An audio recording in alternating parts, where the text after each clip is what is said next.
Hey guys, and welcome to River Raven Collects. Today we are looking at another in the Interlink series. So this is the second one. So if you want to check out the first one, I'll leave it linked up above. This one here is TS2. So this becomes the torso of the big figure that all 6 of these link up to make. So as you can see, he's a lot bulkier than the last one, which is probably a good thing because the last one had a few problems. But anyway, this was released in March 2001, so he's quite an old figure. I've been told to be very careful with these as they are really brittle. So without further ado, let's get him out of his box and check him out. Alright guys, so we have the figure obviously still in his box and everything, very pristine. And I noticed up here it actually has them numbered, so we got 2 and then it has the rest of the numbers there. And also says that it becomes the torso.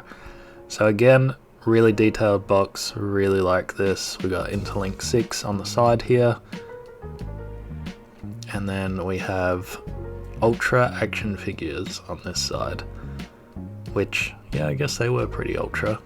And then of course connects all 6 to make a giant robot. So we'll look at that giant robot. We have him right here. So there is HD1, that's the one we unboxed last time. There's TS2, and then we have the others as well. So we are going to be going through all of these. So I'm not sure who's up next, must be RL3. So yeah, all of them are kind of like left leg, left arm, kind of in their name. But down here we've got a very stretched out Spawn, we've got Akira, as well as the Samurai Spawn series. Again, I will link the playlist to all of those in that series. It is an amazing series. And then up above we have the classic ones, which I've also unboxed about 4 of these, I think. But that is that. So back to the front, we'll check the bottom. But yeah, nothing too interesting. But anyway, on with the show.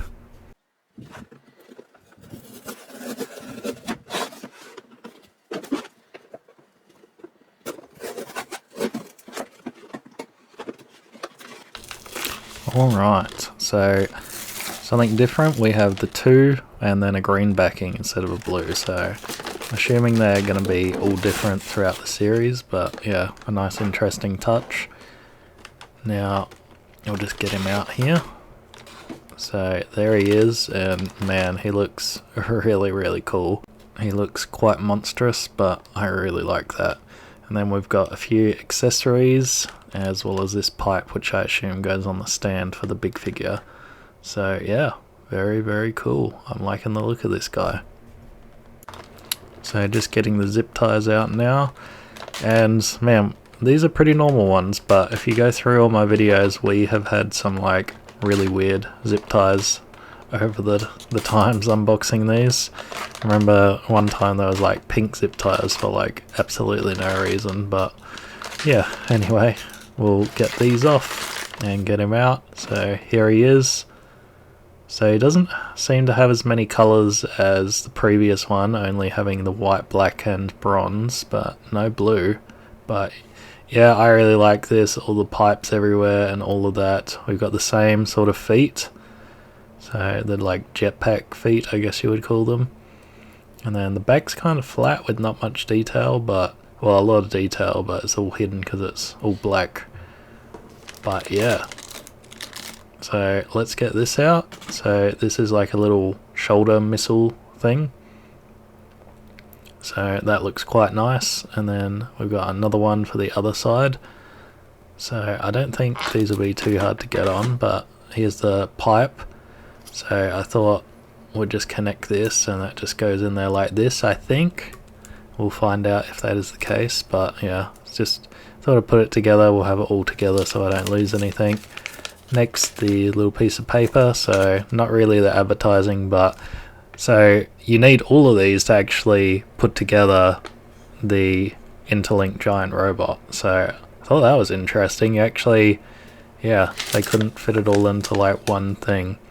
So there's the instructions for the shoulder pads, and then we've got a Gatling gun, so that was a nice little surprise.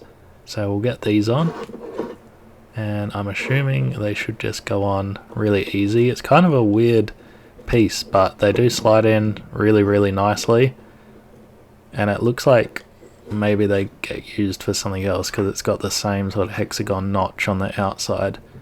So this one as well just slides in, and yeah, they're really tight but also loose enough so that you can move them around and rearrange them to sort of how you would want. But this is how they were in the instructions, so this is going to be how I display them. So let's test out this Gatling gun. Apparently you wind it up and there's a button under here. So yeah, if you blink you'll miss it. I'm going to do it one more time. So I don't think I wound it up enough, or maybe it was too fast and I missed it, but one more time. So 3, 2, 1. Don't blink, you'll miss it. Yeah, I don't. There you go. I think we all saw that. So yeah, that's that, but a nice little touch. So let's take a look at the articulation. I'm going to be very careful. So we got some movement in the legs up there, nothing in the knees or feet. Nothing in the waist, I don't think. I wasn't game enough to try and twist him around. We've got a ball joint on the shoulders, and then we've just got those like brittle, what would you call them?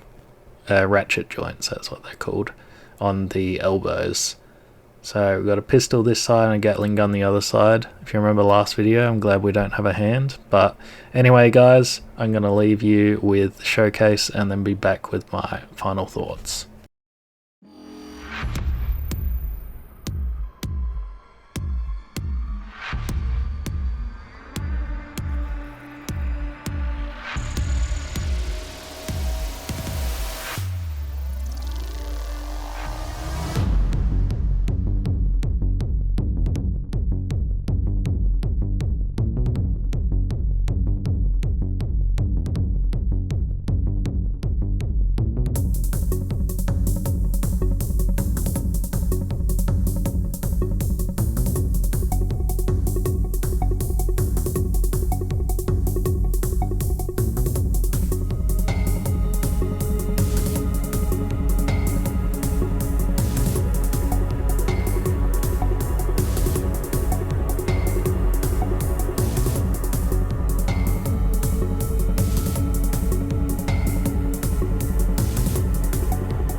Alright guys, well that has been our look at the TS2 from the Interlink series, obviously being the second one in that series. I'm going to put the first one up on screen so we can kind of compare the two. But yeah, quite an interesting figure and quite a bit different from that other one. So obviously he is going to be the torso, so he's a lot bigger, a lot bulkier. Obviously he's going to have to hold up like the rest of that figure when it's all combined.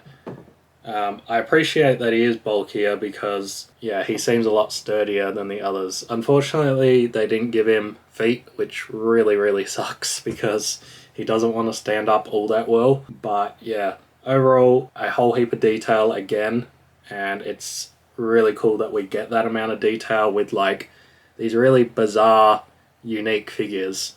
He kind of reminds me of like a Grenadier from Warframe, or like those weird creatures from Fifth Element. That's what he kind of reminds me of. But yeah, I think another incredible figure, another one that I'm really glad to have in my collection, and I can't wait to get all 6 of them combined. Anyway guys, you let me know what you think in the comments below. Leave me a like, subscribe if you're new here, check out my other videos, and I'll see you on the next one.